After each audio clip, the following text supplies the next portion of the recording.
见过汽车坟场吗？ Pernahkah Anda melihat kuburan mobil? Beberapa pengguna internet menggunakan drone untuk mengambil foto udara dan menemukan sejumlah besar kendaraan energi baru muncul di suatu tempat di kota Hangzhou. Kendaraan-kendaraan itu dikelilingi oleh gulma dan gulma di beberapa area, bahkan melebihi atap mobil. Kamera overhead menunjukkan bahwa mobil-mobil di lokasi tersebut tidak memiliki plat nomor dan diduga merupakan model yang sama. Tempat parkir sangat ramai.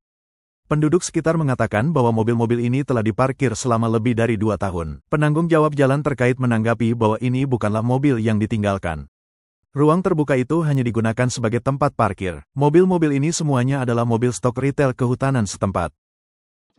Sudah ada di sini selama 5 tahun. Jumlahnya sangat banyak, melebihi 800 unit totalnya. Mari saya tunjukkan bagian dalamnya. Pintu-pintu masih bisa dibuka secara normal, dan bahkan selaput joknya belum dilepas.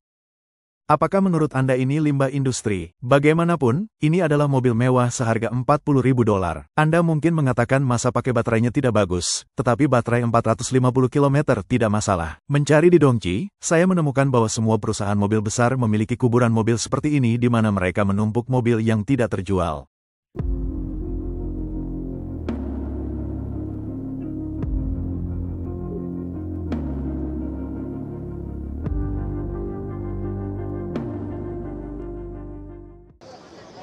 Pasar mobil China sangat kompetitif dan perang harga terus meningkat.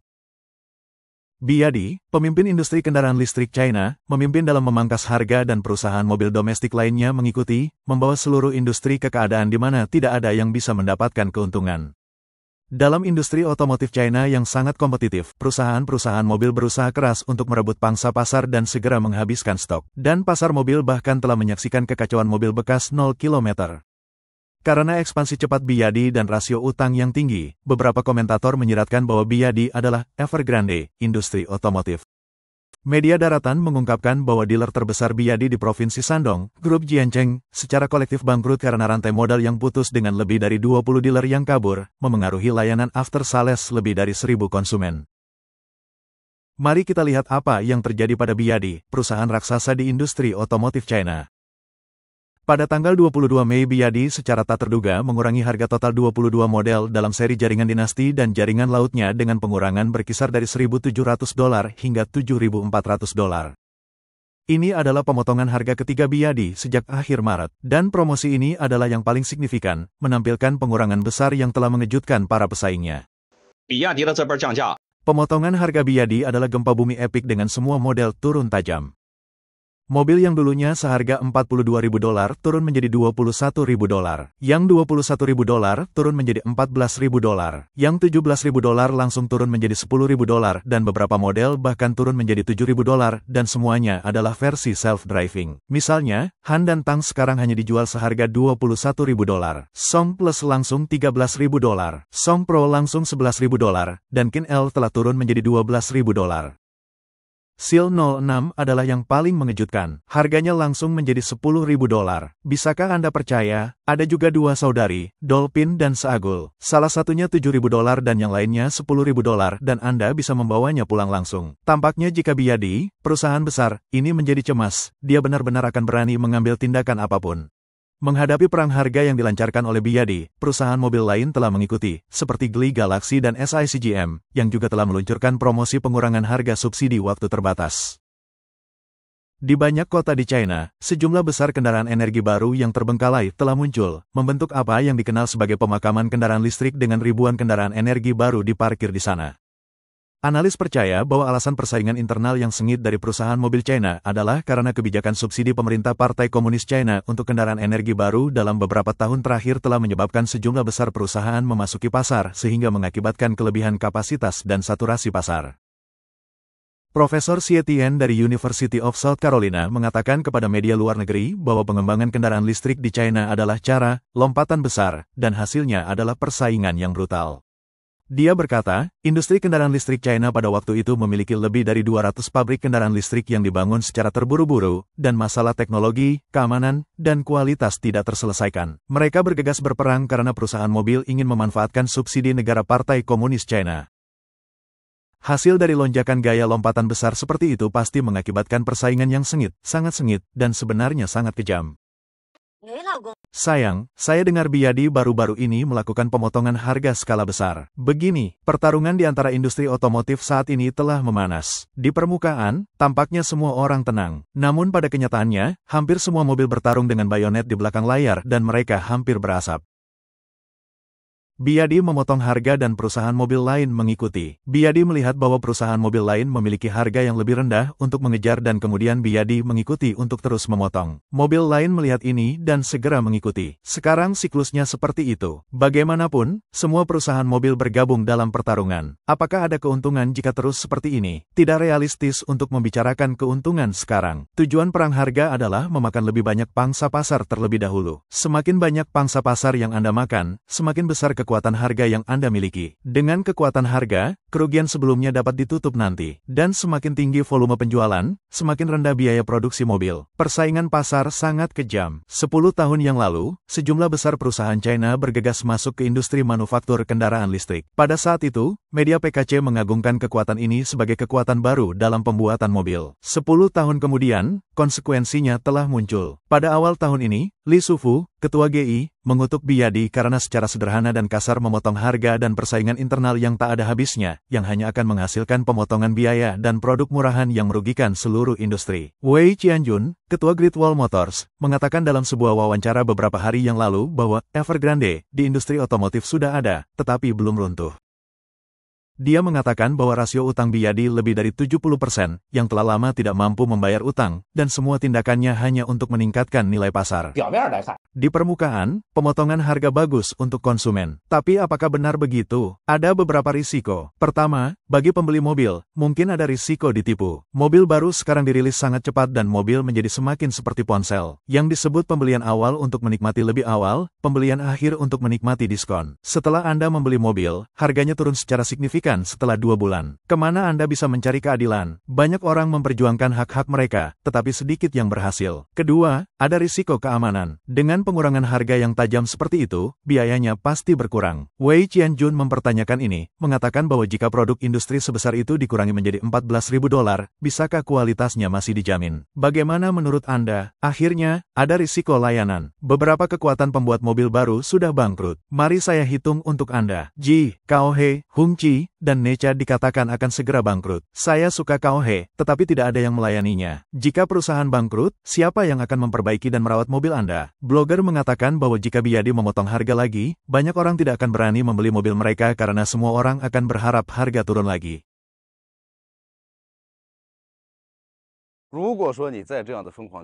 Jika Anda terus memotong harga secara gila-gilaan seperti ini, banyak orang akan menunggu dan melihat, takut Anda akan menikam mereka dari belakang setelah mereka baru saja membelinya. Sebagai konsumen, Anda selalu membeli saat harga tinggi dan tidak pernah membeli saat harga rendah. Menurut data penjualan dari 6 bulan terakhir, jelas bahwa Anda hanya menjual lebih dari 1 juta unit sejauh ini, yang jauh di bawah target akhir tahun Anda, yaitu 5,5 juta unit. Bagaimana Anda bisa mencapainya? Setengah tahun telah berlalu di tahun 2025. Bagi konsumen, mereka tidak hanya peduli dengan harga, tetapi juga dengan kualitas dan kontrol kualitas. Pada tahun 2021, ABA di dealer kami menghabiskan $21.000 dan menunggu 8 bulan sebelum mengambil mobil ini. Mobil yang dibeli seharga $21.000 tidak memiliki bagian yang digalvanis di seluruh bodi. Pertimbangkan ini sekarang karena harganya sangat murah. Akankah mereka menggunakan bahan yang lebih baik? Awalnya, saya pikir mobil ini akan dijual seharga $10.000 setelah dikendarai selama 3 tahun. Tetapi menurut data pasar saat ini, jangan pernah berpikir untuk menjualnya seharga $8.000. Saya kira beberapa orang mungkin tidak bersedia membayarnya seharga $7.000. Baru-baru ini, putusnya rantai modal grup Jinan Qianseng Group, distributor inti Biyadi di Provinsi Shandong, mengejutkan industri otomotif. Menurut Jinan Times, putusnya rantai emas Jinan Qianseng Group pertama kali terungkap pada pertengahan April. Sejumlah besar pemilik mobil membayar premi asuransi tahun kedua dan ketiga di muka, tetapi tidak dapat dicairkan karena penutupan dealer mobil. Beberapa pelanggan yang telah membayar mobil tidak dapat mengendarai mobil karena mereka belum menyelesaikan prosedur pendaftaran ketika sertifikat kendaraan digunakan untuk pembiayaan. Di China, 4S mirip dengan dealer mobil yang ditemukan di barat. Namun, banyak dealer 4S menggabungkan penjualan mobil baru dengan pembayaran premi asuransi mobil. Artinya, dealer 4S sebagai perantara mengumpulkan beberapa tahun premi asuransi mobil dari pembeli mobil sekaligus. Mengapa Anda mengatakan Anda tidak akan pernah mempercayai Biadi lagi? Karena ketika saya membeli mobil, saya membayar $1.700 untuk asuransi mobil, dan mereka berjanji untuk memperbaruinya setiap tahun selama 3 tahun. Setelah saya membeli mobil, sudah waktunya untuk memperbarui asuransi, bukan? Saya pergi ke seorang penjual di dealer 4S, dan penjual berkata bahwa pemilik dealer kabur dan tidak ada yang tahu di mana uang itu berada. Itu sama dengan membayar asuransi 3 tahun, tetapi hanya menikmati cakupan 1 tahun. Ya, mereka tidak tahu kemana perginya uang untuk 2 tahun sisanya. Kemudian saya pergi mencari penanggung jawab, tetapi penanggung jawab saling melempar tanggung jawab dan uang itu tidak dapat ditemukan. Apa kata produsen? Produsen hanya berkata, diketahui. Namun itu terus berlarut-larut dan tidak ada kemajuan. Ya, itu terus berlarut-larut. Saat ini, kami menyadari bahwa lebih dari 500 pembeli terpengaruh karena kami telah membentuk beberapa grup media sosial. Hal ini melibatkan asuransi dan pemeliharaan dan setoran untuk kedua aspek ini sekarang hilang. Ya, semuanya hilang. Ada juga seorang wanita yang seharusnya membayar deposit $700. Saya menunggu sekitar sebulan dan kemudian bertanya kepada penjual kapan mobil akan tiba. Jika tidak tiba, saya akan membatalkan pesanan. Akhirnya, dia berkata, mohon tunggu seminggu lagi dan pada saat itu, saya akan memberi Anda pemberitahuan lebih lanjut. Akibatnya, setelah saya menunggu seminggu, penjual memberitahu saya bahwa ada masalah dengan dealer kami dan dia bisa mengembalikan deposit. Saya bertanya kapan saya akan mendapatkan uang itu dan dia berkata 1 minggu. Saya menunggu seminggu dan kemudian saya bertanya kepadanya. Dia berkata untuk menunggu 2 minggu lagi dan kemudian ditunda tanpa batas waktu. Tidak ada penjelasan. Tidak. Wei Qianjun, ketua perusahaan otomotif besar, baru-baru ini mengatakan kepada wartawan bahwa mobil bekas 0 km adalah fenomena aneh dalam industri. Yang disebut mobil bekas 0 km mengacu pada mobil yang telah didaftarkan setelah plat nomor dipasang. Mereka tampaknya telah dijual, tetapi sekarang berada di tangan dealer mobil bekas. Ada 3.000 hingga 4.000 dealer mobil bekas yang menjualnya, yang sangat kacau. Meskipun kendaraan ini secara hukum diakui sebagai mobil bekas, jarak tempuh sebenarnya sangat rendah, atau bahkan nol. Ini jelas mobil baru, jadi mengapa dijual sebagai mobil bekas? Bagi perusahaan mobil, menangani stok mobil dan mobil yang tidak laku melalui metode mobil bekas 0 km dapat dengan cepat memulihkan dana, meningkatkan data penjualan, dan memastikan stabilitas harga sistem distribusi yang ada. Untuk dealer 4S, mobil bekas 0 km dapat menangani pengikatan wajib produsen atau model konfigurasi yang tidak dapat dijual dengan biaya terendah dan juga dapat menyelesaikan penilaian kuantitatif pada saat yang sama untuk mendapatkan data penjualan yang mengesankan. Mengapa ada begitu banyak mobil bekas dengan 0 km, mobil aneh seperti itu? Ada 3 alasan. Pertama, untuk menciptakan ilusi penjualan panas yang berkelanjutan dan memberikan kepercayaan kepada investor untuk menaikkan valuasi, beberapa mobil baru bahkan langsung didaftarkan setelah keluar dari jalur perakitan. Dikabarkan bahwa beberapa merek terkenal pembuat mobil baru melakukan ini. Kunjungi platform penjualan kembali online untuk melihat mana yang paling banyak terdaftar di sana. Kedua, persaingan internal terlalu parah. Produsen memiliki kapasitas akses dan sejumlah besar mobil stok yang tidak terjual langsung dikemas dan dilisensikan kepada dealer mobil bekas dengan harga rendah yang dapat dengan cepat diproses dan dicairkan. Dealer 4S memiliki terlalu banyak stok dan jika mereka tidak bisa bertahan, mereka akan melakukan ini. Ketiga, untuk memperoleh berbagai subsidi untuk produksi energi baru. Jadi, Anda bisa melihat bahwa jenis mobil ini termasuk dalam kategori energi baru. Yang paling dikhawatirkan semua orang adalah apakah jenis mobil ini harus dibeli. Jika Anda ingin membelinya untuk rasio harga kinerja, Anda bisa membelinya, tetapi Anda harus mencari dealer mobil dengan reputasi baik. Harganya umumnya akan 10 hingga 20% lebih murah. Tidak ada perbedaan antara jenis mobil ini dan mobil baru. Mungkin waktu inventaris akan lebih lama dan ciri khasnya adalah jarak tempuh di bawah 50 km.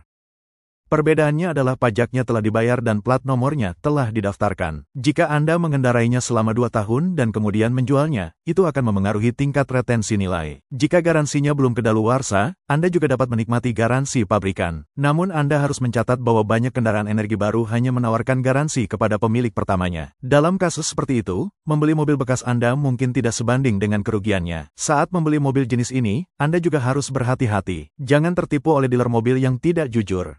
为什么会有这种现象呢？ Mengapa ini terjadi? Banyak perusahaan mobil tidak membuat rencana jangka panjang saat merencanakan produk mereka. Apa yang terjadi ketika produk tidak dapat dijual? Jika Anda mengurangi harga, maka itu akan memengaruhi produk generasi berikutnya atau seluruh merek harus memotong harga. Pada saat ini, perusahaan mobil akan mendaftarkan mobilnya dan kemudian menjualnya kepada dealer barang bekas dengan harga diskon setelah pendaftaran, yang merupakan pengurangan harga terselubung. Wei Qianjun percaya bahwa perilaku ini tidak hanya secara serius mengganggu tatanan pasar, tetapi juga dapat membawa risiko kualitas potensial bagi konsumen. Setelah membeli kendaraan tersebut, konsumen mungkin tidak dapat menikmati garansi dan layanan purna jual yang seharusnya dimiliki mobil baru, membuat jalan menuju perlindungan hak menjadi sangat sulit.